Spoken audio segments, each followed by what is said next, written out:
Welcome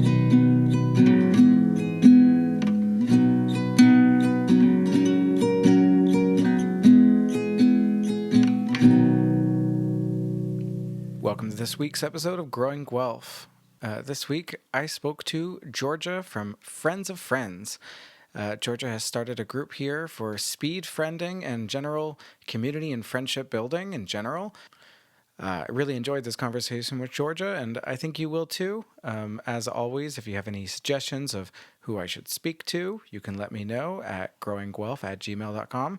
And speaking of friends, why don't you share this episode with your friends? Hope you enjoyed listening.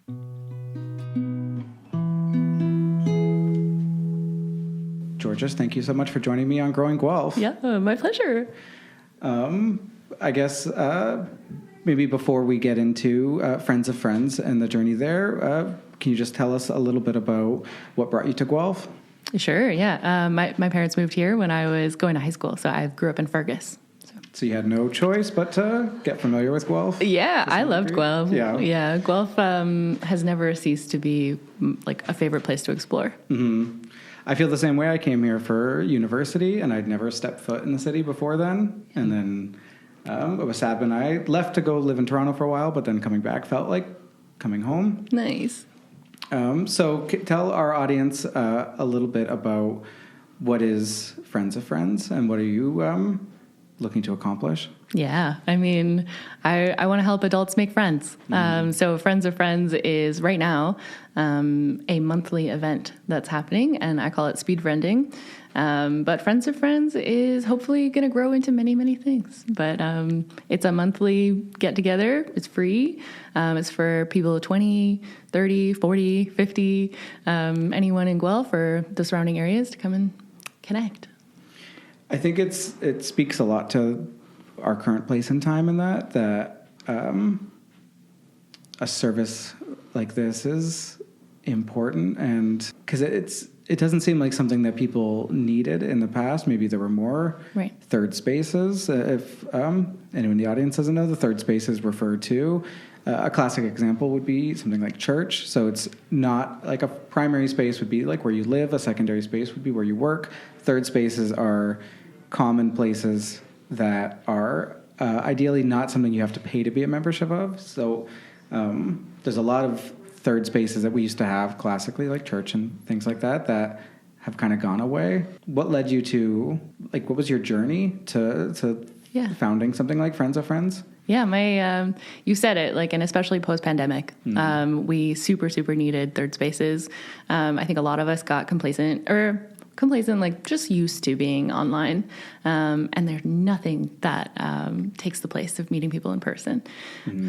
So yeah, I 100% agree. And if you don't go to church and if you're not in sports, you're not meeting people. You're not meeting people in a way that doesn't require you to be at work where you're providing a service. You can just be who you are and you get to deliver your authentic self. So we need more spaces like that. That's true. And I think anyone who's worked more than one job would tell you that work friendships can be very strong, very powerful when they're there, but they have a way of evaporating when people leave or go to a different situation or something, or a dynamic happens at work that can change that. And 100%. You need people who know you outside of work. You can't be, for a lot of people, who you want to be when it's tied to your performance. So you probably hide a lot of maybe your personality traits. So maybe you don't even get to explore what you look like. If you're always attaching your friendships to the people that you work with, I guess. Yeah. There's good advice there, and holding back somewhat at work for a lot of reasons. And anytime money becomes a factor, authenticity is always going to be in question, right? Mm-hmm. So I think feels fairly true and obvious that a lot of people feel disconnected and find it challenging making friends as adults. Why do you think it's so hard for people to build meaningful connections today? Yeah, so many reasons. I think first, we're not encouraged to be curious. Okay, wait, no, I have two principles. I was thinking about how I was going to answer this. One, we're not taught how to make friends. We go through high school and we're taught all the other things, but no one teaches us after high school, after we go through college, where social groups are, where they're built into our everyday, what we need to do when that's no longer there. And so social skill and the skill of making friends is up to our parents or the guardians that we are around. If we're lucky, a mentor. I have great parents that my mom's a teacher and my dad's a preacher. So I grew up very fortunate that those two people work with people, and they had a lot of advice to give me.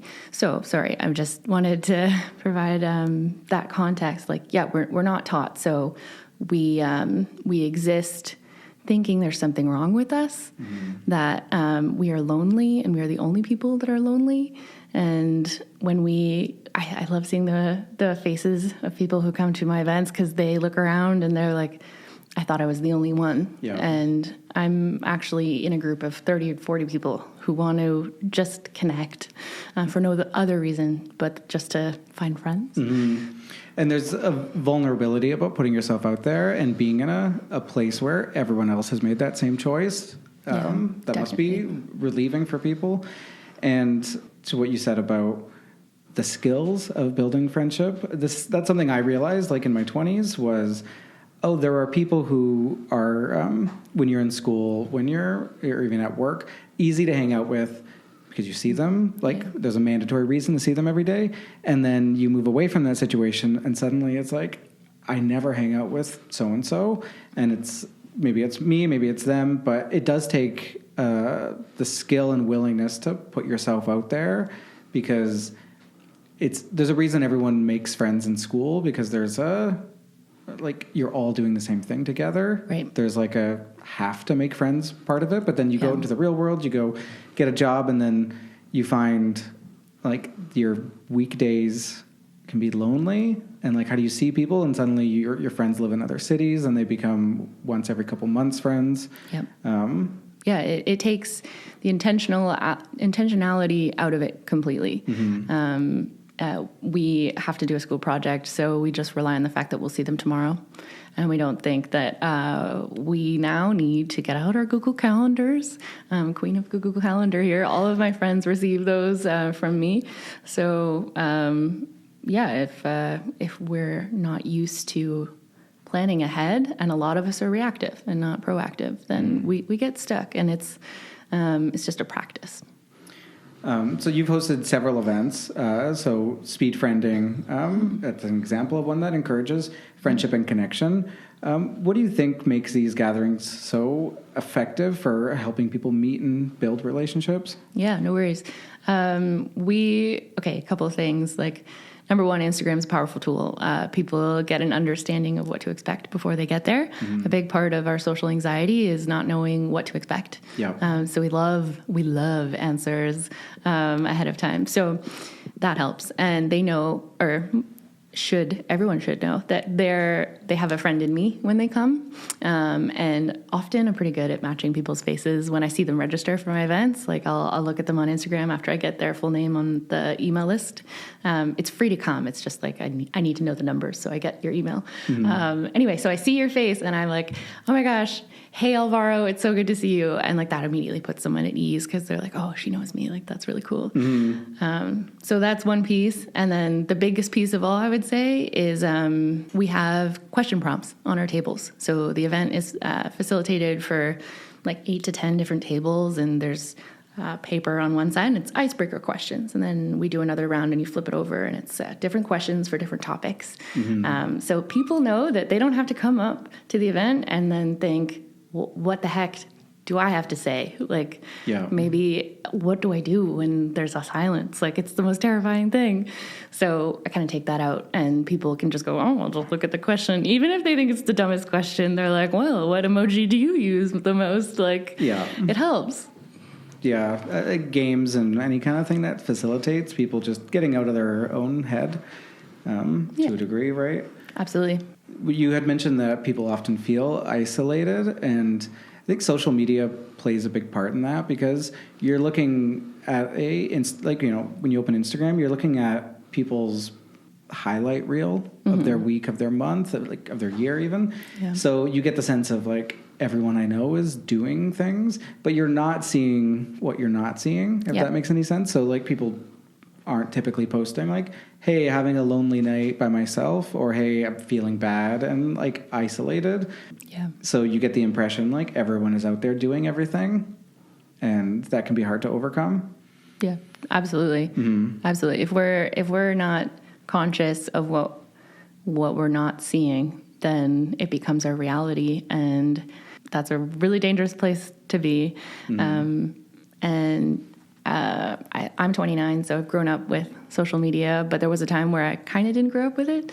And I think again, if we don't have our guidance of our parents or our peers being like, hey, check in real life, then you get sucked into it. Yeah. Yeah, I think I'm in a similar place. I'm 33, so a little bit older, but just, I got Facebook in high school. I got MySpace in grade 8, I think. So I remember the pre-internet days, but I didn't have like I didn't have anywhere near to an adult life without it. So, but I can just, it changes things, and it changes how people interact. And definitely. And I think there's even, I don't know if anxieties over being awkward or things like that have gotten worse, but it certainly feels like there's a lot more hesitancy. Like people don't want to be made a fool of, or they don't want to feel embarrassed. And sometimes I think that can lead to people not putting themselves out there. Absolutely. I was, just wanted to speak to your point about putting yourself out there. Like I did improv in my college years to get better at presentations, because I did a PR degree and we had to do presentations every week. And it was my way of like, okay, I'm going to put myself out there. But the rule of like going to improv is there's no mistakes, and like your weirdness is embraced. Yeah. And I look back on that time and think that was really formative for how I was able to put myself out there in friendships, because I was like, you know what, when I say something weird, or like I maybe bring my most genuine self to the table, like it gets laughs, or it like gets accepted, and people, riff off of it as well. Yeah. And like I found that really fun place to be. So I encourage people to like go to improv, but also like just know that like the secret sauce is in your weirdness. Yeah, like, absolutely. That's the rule of yes-anding. Right? That's right. You got it. So you never know. You never like turn down someone's idea or say no. It's always yes, and here's my zany addition to that idea, right? And just like with friendships or any social situations, everyone is very focused on themselves largely, and being awkward or like having a, putting yourself out there with a joke or something like that. Like, even if it doesn't land exactly the way you wanted it to or whatever, people probably aren't going to remember. They're going to remember the 8 other funny things you did say than the one that like didn't like get a laugh. Yeah, we're thinking about ourselves way more than anyone else is. Mm-hmm. So we're going to get in our heads and remember that before we go to sleep at night. But I think since the pandemic, a lot of people have experienced the feeling of being on a Zoom call and spending 99% of the call staring at their own definitely their own camera view. And then you have 15 people in a virtual meeting and everyone's staring at themselves. Yep. Good example. But it's funny, like if you're ever in a situation where, or I've been on Zoom meetings where I forget if it was the platform's fault or something, but my own feed wasn't showing up. But then that makes you feel like, if anything, it's a more natural situation to not see how you look like. And we don't see a third party view of ourselves.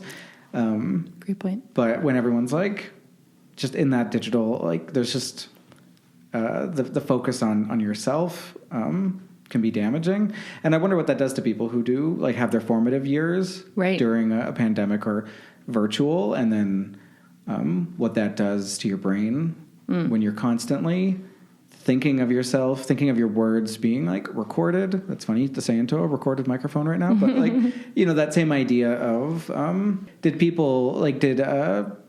cameras in general change how people react and interact with them, with each other, right? And I think that we're in a digital age of you almost have to assume everything is being recorded, or true. And that does something to people, constant getting in their own head. I should say it does it to me too.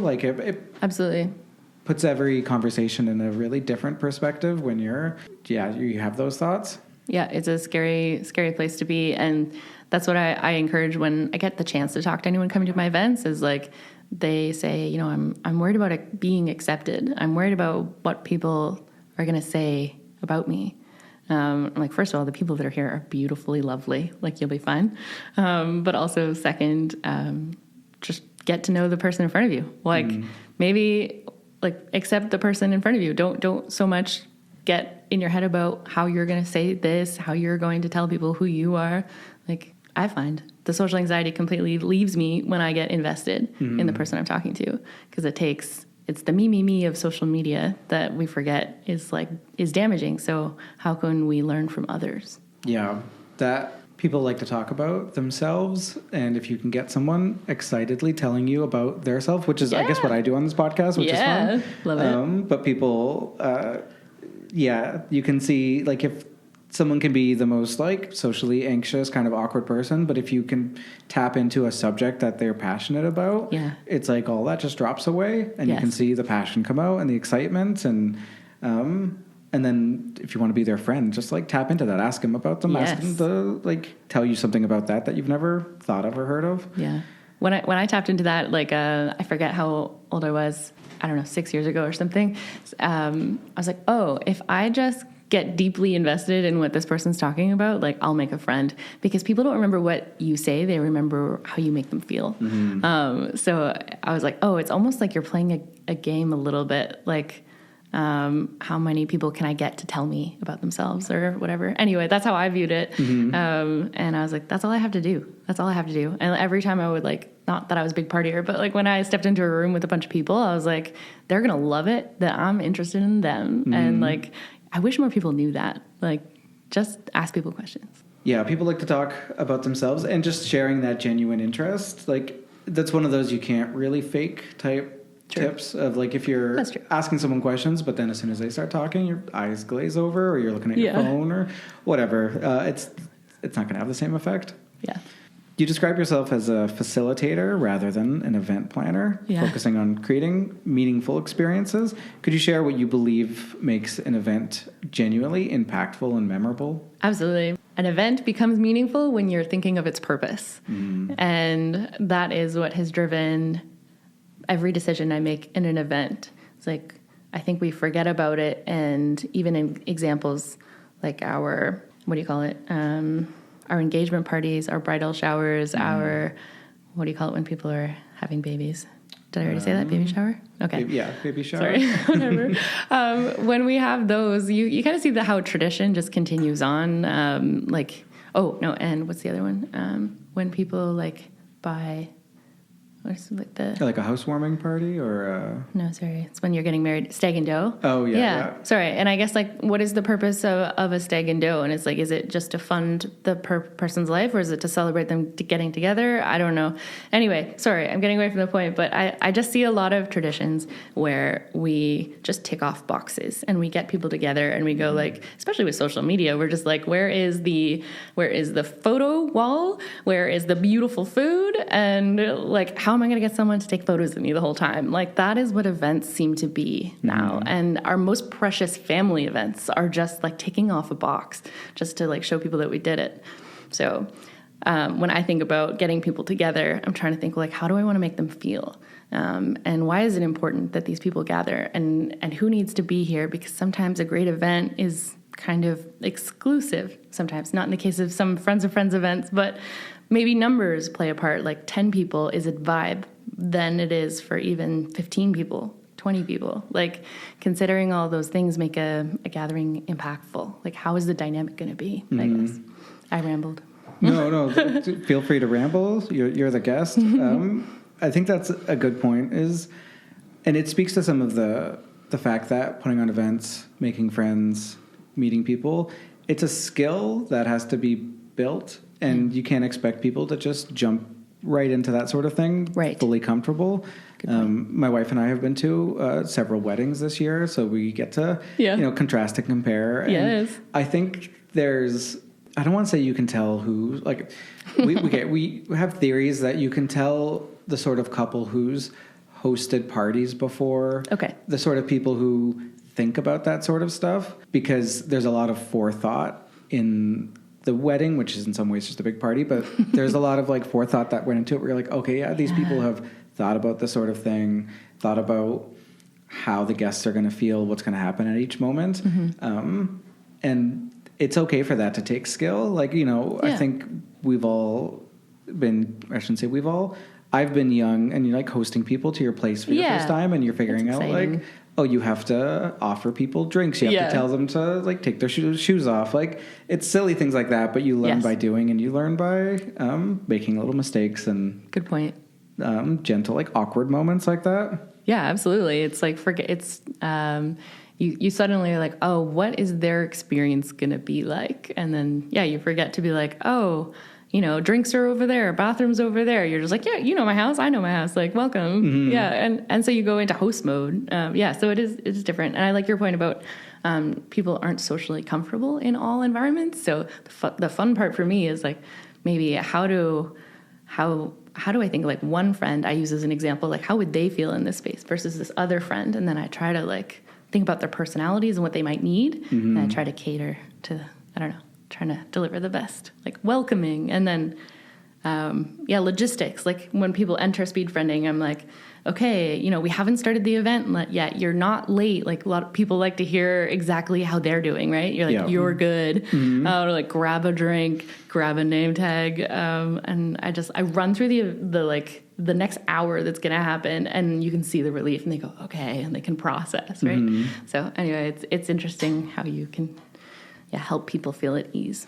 I think that's a tricky thing sometimes for very extroverted people because they, I mean, like you said, you put yourself in other people's shoes, but how well can we really know other people's experiences? So we end up saying like, what would I like or what would I do? And sometimes I've seen really extroverted people can become not rude, but they're sometimes the people who would single someone out in a group conversation and say, hey, so-and-so, you're being so quiet. Right. And it's like, any like people listening, I'm sure have felt like themselves tense up because of that like feeling of like, why would you say that? Like, well, first off, that's not an invitation to break out of a shell. And just because one person feels like being quiet and listening at a party is them feeling shy, that might not be true about someone else. There's a noise happening that. Okay, it stopped. I don't know if that's showing up on the recording or if that's just us pausing. I got it. For any listeners wondering, we're recording this at 10C in downtown Guelph. Super cute space. First time recording this in this space, but it's a very old building. Yeah, the floor is really fun. I'm holding onto the table so that my chair doesn't roll away. Yeah, if Georgia lets go, she just like slowly rolls away and slams into the back wall. It's fun.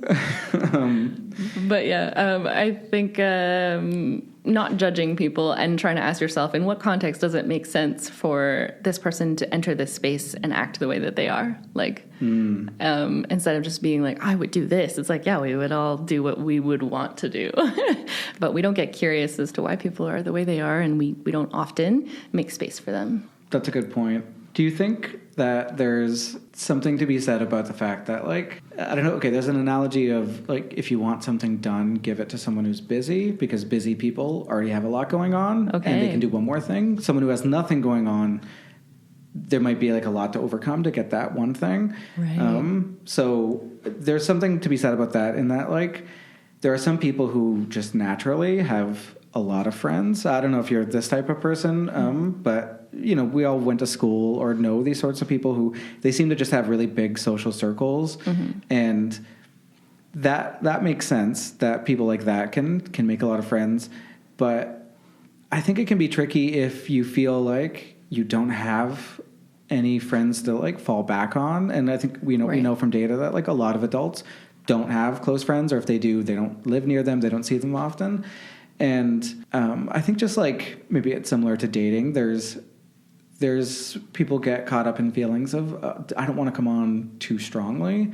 Like if you make a friend with someone at, say, a friends of friends event, what if they already have so many friends and you're just a peripheral friend, but they're your only friend? And like I think that can be tricky. Do you have any advice on like how do people navigate that? Absolutely, because I've been in those positions. I've had times where I've had a lot of friends and a lot of my social needs met. I've had many years where my social needs weren't met, and I was trying to put myself in positions where I saw someone, I was like, they're so cool, I want to be their friend. And then you think, well, they probably have other friends they don't need me. And it's like, okay, there's two ways to look at this. It's like, what will be for you. Don't worry. Another is if you're worried about maybe not being, like, if you're worried about, in your words, a periphery friend, maybe it's a question of, well, what value can I deliver so that maybe they see me in a more valuable light. Like, what would it take for someone like them to be friends with me? Kind of like, I know that can be kind of toxic if you look at it too far. I'm sorry. But, not getting caught up in the you, I guess, is thinking about them.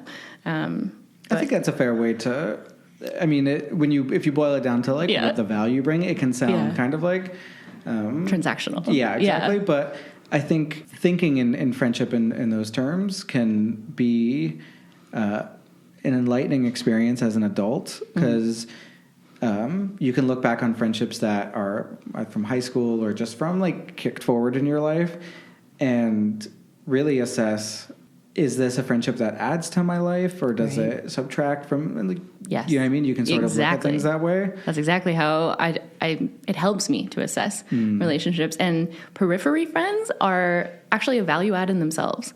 It's really excellent to have both the deep relationships and the not so deep relationships. Like, they both serve a purpose. Whether we like want it to be more, I think we have to take it at face value and move forward. Like, be grateful that they're in your life in the way that they are. Like, that's good. Yeah, and everyone's going to show up at a different capacity, right? Like, some friends are, ride or die, so to speak, and they're there for you no matter what, and other people have their own things going on, but also friendships change and weave throughout the years, and you'll find, like, you'll be close with someone or a group, and then what's the advice for that? Is just like, don't worry too much about that. Yeah. And I think maybe this is a social media problem too. Like, MySpace started it with the top 8, but there's an idea of like, if your friendship level with someone doesn't match up completely, like if you're not a number 2 on each other's top 8 friends, these are references that are just to like a minority of people who were into MySpace for like 5 years. That was the thing. But like, you know what I mean? If there's a imbalance there, people can get kind of not happy with it, which makes sense. But like, I think it's okay to be like, in every situation, it's never going to be equal. You might be more of a friend to someone than they think of to you, but then the opposite will be true. And like, there's probably someone and saying this to like the listener, there's probably someone who you think you're best friends or something, but there's an imbalance of you showing up for them or whatever. There may be, but I guess what that boils down to me is self-esteem, is thinking, you know what, I know my worth, and I know that when I show up to this friendship, I'm honoring the values that are important to me. And you can't place expectations on friendships of like, well, I'm going to show up this way, so they should too. It's like, sorry, you're not actually accepting the person for who they are. You're now putting on expectations and an ideal without communicating it to you. So that kind of sucks for the other person. There's a lot of overlap between this and relationships too, of just, big time, of people being, very adamant that it's like always directly equal. But no, like ebbs and flows, capacities, and I think it's really important in relationships, friendships, to give without expecting back, but to understand the relationships when they do give back to you, how to prioritize them. You had just mentioned something about the idea of self-worth, and obviously that's so critical to being the sort of person that can be someone else's friend. Yeah. But then I think that maybe some people listening would have the thoughts of like, well, what if you don't have self-worth and you don't have, like, because you don't have friends, and they see it as sort of the two tied together, where it's like, well, how do you have the self-confidence? Yeah. Like, it's like a chicken and the egg situation there. Yeah. It's a great, you didn't pose a question, but problem, because society puts a lot of puts your worth in relationships. If you're not married by a certain age, you have different value in our Western culture. And so it's easily tied up in, well, my self-worth is my circle. Yeah. And I simply disagree. You have to do the work for yourself, which I think how I understand self-worth, it's the promises that I make to myself. As if I say I'm going to do something, I follow through. And that is where my self-worth comes from. Yeah. And it's showing up for yourself. Yeah. It's being your own friend in a way. Yeah. And establishing core values and operating from a place of intentionality. Like if I say that relationships are important to me, then are they in my calendar? Is that something that I'm prioritizing? If I say that I'm a healthy person, am I making the good meal choices? Like that's where self-worth comes from, because you see the work later. I call it a confidence bucket. Like when you do the things, it's like a drop each time. And then you get to like see the evidence of everything you've done. So I guess we've already kind of addressed this, but for people who feel directionless or uncertain about what they're going for in life, what role do friendships and community play in helping find a sense of purpose? I love this. Every piece of my life, when I was struggling, I realized there was a key change. And it was when I was able to tap into my community, whether it was, I did figure skating for 16 years, whenever it was my coach, she helped me think things through. That's a community. The people that I skated with, that's a community. I went to church, that was a community. Yeah, I think just to kind of get to where I'm trying to go is when you have connection with people, they tell you their story and their beliefs and their core values, and it just creates a bigger world for your world. Like you get the opportunity to enter into how someone else operates. And when you can see that, because we're stuck in our brains all day, when you get the opportunity to connect with that person, it gives you permission to look at things differently. And it gives you an opportunity to assess, like, they're doing something really cool. I can do that too. Like they're giving me permission to go after that thing because they're doing it. So it's like, when we meet people and we're friends with people, you create models of other people in your head of how they work, and really deepening a friendship is like expanding and widening and really understanding that model. Like it's still just your understanding of them, but to that point, deepening friendships it's almost like expanding your circle of empathy, and like being able to say like, oh, what would my introverted friend think walking into this party? But it's more than just like walking into a party. It takes you to all aspects of life. Yeah. I guess anything that expands people's sense of empathy is probably a good thing. Definitely. Absolutely. Building and maintaining friendships can be hard work. Yeah. Obviously, we've kind of talked about some of the work that goes into that. But what are some small actionable ways that you think people can start building a stronger network of friends and support? Absolutely. We touched a lot on social media, so I'll start there. When I started, I hated on social media as a young person. I was like, it sucks. What I realized was my use of it sucked. And I would encourage everyone to be the person on social media that they are waiting for someone to be for them. Like I got in my head at some point being like, I'm not getting likes, I'm not getting comments, like I don't have that many followers. And I remember at a point, even with my best friend, I was like holding back on giving likes to her post because I was like, oh, it's not like special enough. Like that's awful. So very transactional way of or maybe you're remembering that they didn't like your last post, so you're not gonna like their next post. Right. It's like it comes from a scarcity place. So I guess one thing is be the change you wish to see. Like be on Instagram intentionally looking for the people that you get like, oh yeah, I want to chat with them. I want to be their friend. Like over time, follow them, send them a message, say, hey, I'm just following you because you got some really cool stuff going on. Like, I don't know, like whatever, keep it casual. But over time, especially on social media, you can't do so much in person because you don't want to come off too creepy, too intense. So I urge everyone just to take the long game approach. But yeah, like, comment, support people. It's something that we forget to do, but we expect back all the time. Yeah, that's true. We love it when someone comments on one of our stories or, has something, but it can be tricky to do that, or you just run into the idea of like, oh, are we close enough friends for me to say this? Or there's always the that perception. Exactly. Yeah. For me, it's usually, I'm looking at Instagram too late I'm a night owl, so I'm up late, and then suddenly it's like, context. do I like this photo that they posted? It's 3 a.m. There's no, I'm just on Instagram. Yeah. Those are things, right, that you have to. Yeah. I don't know. They're going to look at it and go like, oh, great.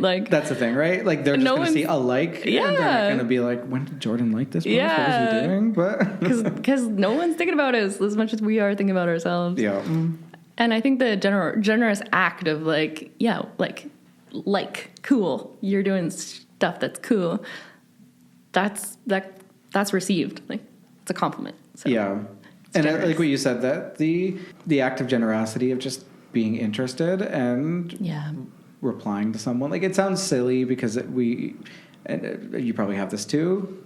Social media there's a lot of negativities to it, and there's a lot of potential things that can go wrong with all that power. Mm-hmm. But it is a great way to stay connected to people. Yeah. There's friends that I know more about their life because they post the odd Instagram story, and it's just a little bit of a window into what they're doing. Yeah. The briefest of glimpses, but it's something.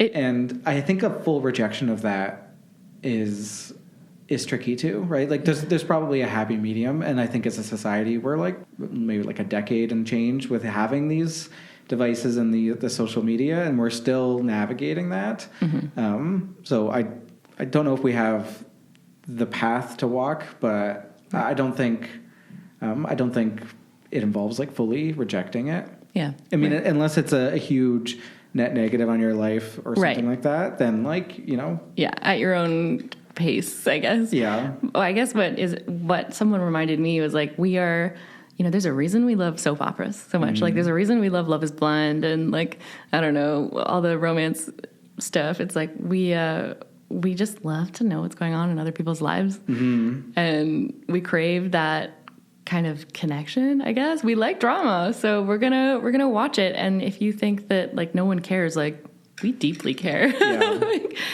It's not true. Maybe they care in different contexts, but people are interested.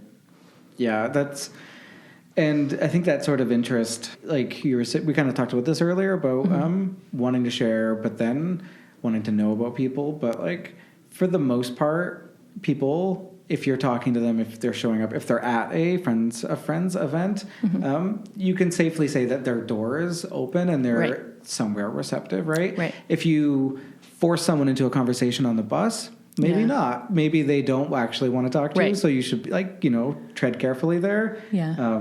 Same advice as if you're tempted to hit on the waitress who's being nice to you all day, remember that it's their job to be nice to you, and just think about that context of definitely the situation that you're in. Yeah. I think your intent is really important. If you're trying to make a connection with someone on the bus and they shove you off or whatever, it's just wrong timing. It's not that you messed up and you should never again. It's just this person wasn't ready for you. But I love that I just want to encourage people to talk to more strangers.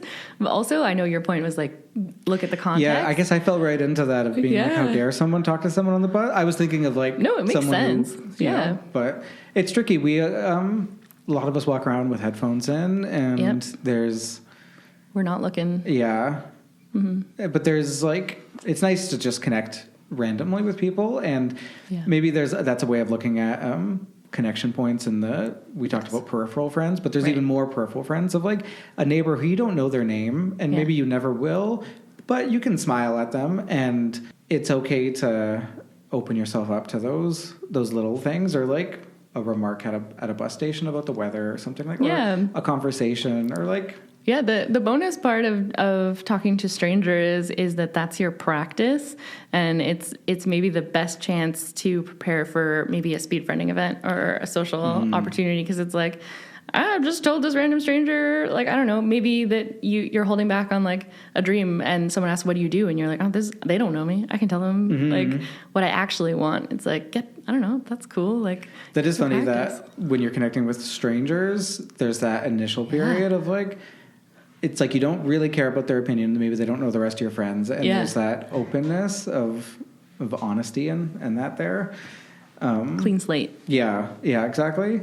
I was going to ask if you've ever, unrelated, but have you ever had a situation at one of your events where, like, maybe you felt someone was there for not the right purposes of friendship or something like that? I've gotten that question a lot. I think people are super curious about the negative sides of it, which is fair. No, not really. I haven't really. If I get some of the inquiries of people trying to use it as speed dating, I just go, you know what? Like, making friends is kind of the foundation to dating. So, like, go in with the mindset of being open. This is not speed dating, but hey, if you make a connection and that person's receptive, like, hey, I love this idea of like this being the place that you guys met. But yeah, the foundation of relationships is friendship, and intention, I guess, is important, and expectations are important. So if someone they don't come in and say like, I'm here to find my woman or I'm here to find my man. So they don't really tell me that, but there have been people who are like, what do I do if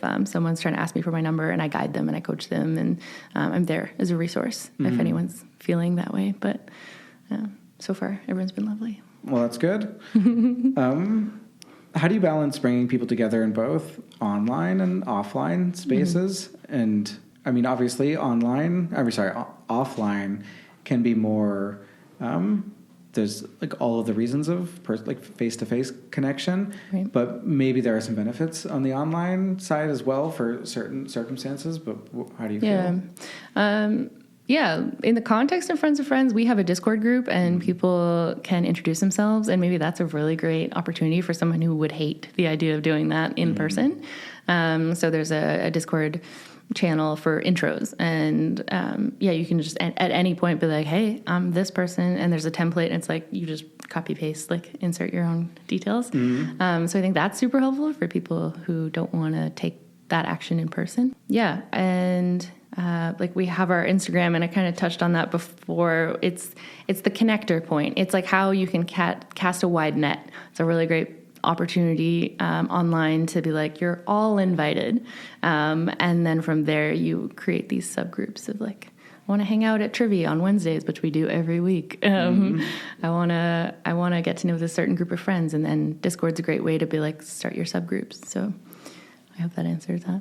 No, that does. And I think maybe it relates back to what we were saying about social media, where there's a lot of power there. You just have to wield it the right way.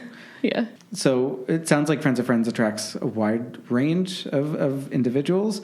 How does that diversity shape the experience, and what have you noticed about the impact of bringing people together from different backgrounds?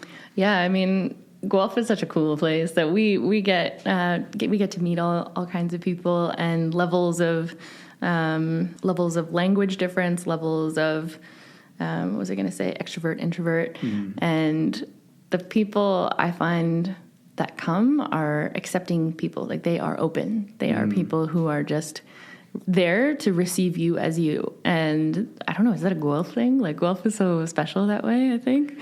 That's a good question. I mean, I want to say yes, that it is a Guelph thing, but I think it's also when you've already sort of self-selected for people who've agreed to go to that's true, speed friending event, then like you're in safe hands, if that makes sense. Right. And I guess that speaks to people's questions about, are people going to judge me? Are people going to like, the answer to that might be yes to the, like, any random group of people, or if, you tried to talk your way into a friend group that was already established or something like that. True. Yeah, there might be some judgment there and things like that, but people are at a friend speeding event speed friending. It's speed good. Friending. Same. To like, they're already there to make friends, so there's that intentionality. It's honestly one of my favorite things. I love watching, not to be like the weirdo. Like I often sit back and I get the full scope of who the people are around the table, especially when we go to trivia, because it's my chance not to be a host.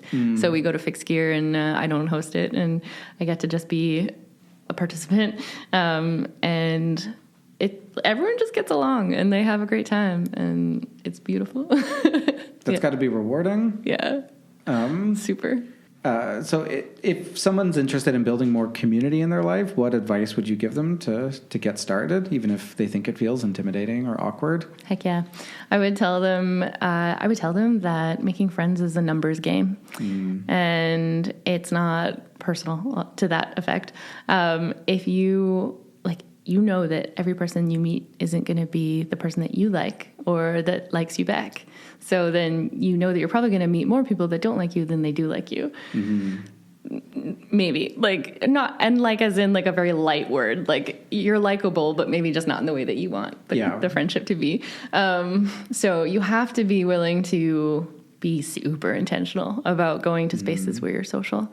So I just encourage anyone that, they're looking for community, start in an interest. Start somewhere where you like to, join a run club, start with crafts, start with whatever it is that's your jam, because you're going to find that you bring a certain level of confidence to an area where you feel like a bit of an expert. Right. And you start to flex different social confidence. So from there, then you can probably take that confidence out and go into other spaces. I was wondering if you the basis of this question is I read once that before job interviews, you should strike the Superman pose, the hands on your hips, and that it actually unlocks something in your psyche of you're putting yourself into a confidence space. It's kind of the same thing as forcing yourself to smile, and your brain says, I'm smiling, I must be happy. Is there anything that's the equivalent for extroversion or putting yourself out there in a... Right, instead of going to a job interview, what's the tactic for that? Yeah, is there any way that you've found to psych yourself up for that sort of thing? Okay, I had two thoughts just then. Someone said recently that they always enter a space assuming that the people are going to like them. So coming from a place of abundance instead of the scarcity mindset, that super helps. Just remind yourself of the positive or the best case scenario. And then the second is, I find super helpful, paying attention to my breathing.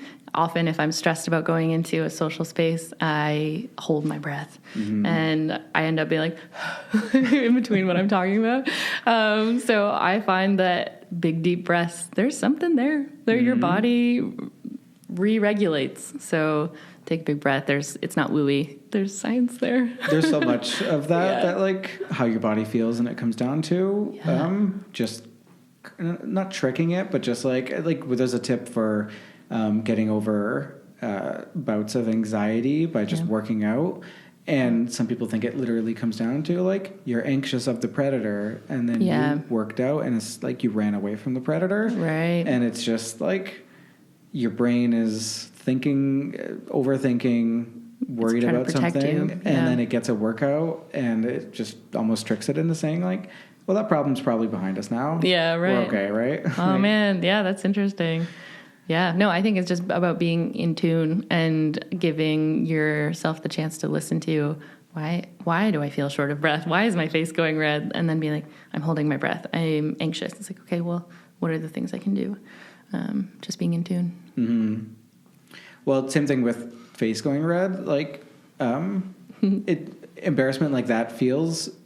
you feel there's a literal spotlight on you, especially, I get that too, where, my face goes red easily. Yeah. But, it's kind of charming for other people. Other people like that sort of, yeah, they do. It comes down to, awkwardness in that too, right? Yeah. Where you're so much more forgiving of other people, and, you're bending over backwards to forgive them while judging yourself. Yeah. And then you're thinking that, well, other people have that same voice judging me for this. And it's no, they're the same grace that you give them, give that to yourself too. Yeah. Great advice. And I stand behind that advice because I'm a ginger. And what that means is that my nervousness shows on my body. And I pretty much all the time growing up was used to just like everyone seeing my anxiousness on me. So if you, can just be like, this is me. And I wouldn't judge someone, like you said. That's great advice.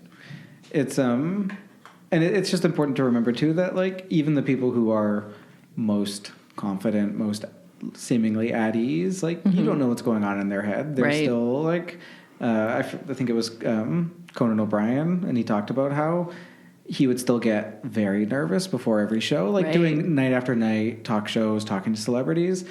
But I think that anxiety can just be, we'll talk about reframing things in your mind. Like sometimes you can look at that same anxiety and you can frame it as fear, nervousness, or you could frame it as excitement, because nervousness and excitement kind of feel the same. Yeah. And it's like about perspective. Choosing to look at it differently. That's a great tip. Yeah, I think I've used that as a way to help me. It was like, I'm just really excited. And then you just go into the space and you're like, okay, here we are. So that's awesome. What future vision do you have for Friends of Friends and for community building in Guelph? And how do you see the organization evolving over the next few years? Yeah. I don't think I completely finished how it got started in the first question. So I'll just quickly tie in how it got started, and then I'll share the vision. So I wanted this selfishly to make friends for myself. And I started doing this online because it was post-COVID, and that just felt like the easiest way to access new people. And so I was doing Zoom calls biweekly online, and I had an Instagram, and I was trying to get the word out. I was like, the thing about this is when we get together, we talk about real stuff, like hate surface conversations. I like the good stuff. So I had 10 people-ish come, and I did that for maybe 3 months. And then I was like, I don't know why I'm doing this. So I stopped doing it. And then it was springtime, it was May, and my girlfriends were like, I want to do a clothing swap. Do you want to like swap our wardrobes? I was like, yeah, sounds great. And then I was like, I'm just going to see how many people I can get to come to this. I'm just going to invite the public. And then I found a yoga studio, and they partnered with me, and we got the word out. Long story short, we got the attention of Brothers Brewing, and they saw that I was like gathering people, and I promoted it under the Friends of Friends social media. So that was already in existence. So they saw that and they're like, hey, we're trying to get more people into the bar. We noticed even post-COVID at bars, people aren't meeting. Like, that's crazy.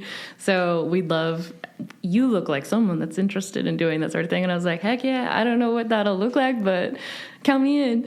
So that's how that got started. And it was a little bit of, I forget what the quote is. I always mess it up. It's like when opportunity meets preparedness or something. So it's like I had the idea of getting people together, but I had no idea what that was going to look like.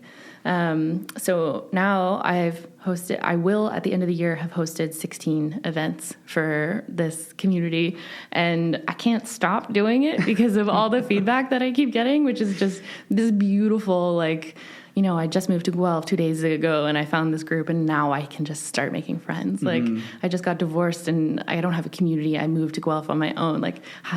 They just give you the most beautiful stories, and people that have been here for 10 plus years, and they're like, there's nothing that exists like this, and I'm so happy. Anyway, so these people, keep me up at night with smiles. It's amazing.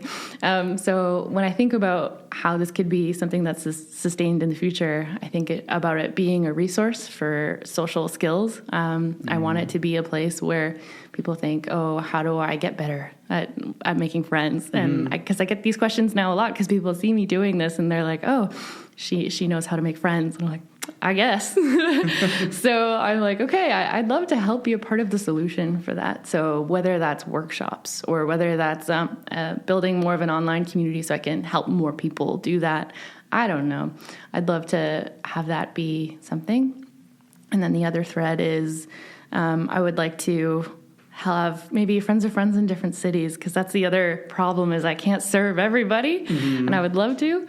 So a couple people have reached out about being in different regions, and I'm thinking maybe I could help train people to pop up their own kind of like friend-making event. That's very cool. Yeah. I'm sure there's I think you downplay some of your own skills in this, or at least even experience, like from your upbringing with your household and like what your parents do. And there's probably a lot that you'd have to teach that you wouldn't even think to know, right, until you're speaking to people and hearing their stories.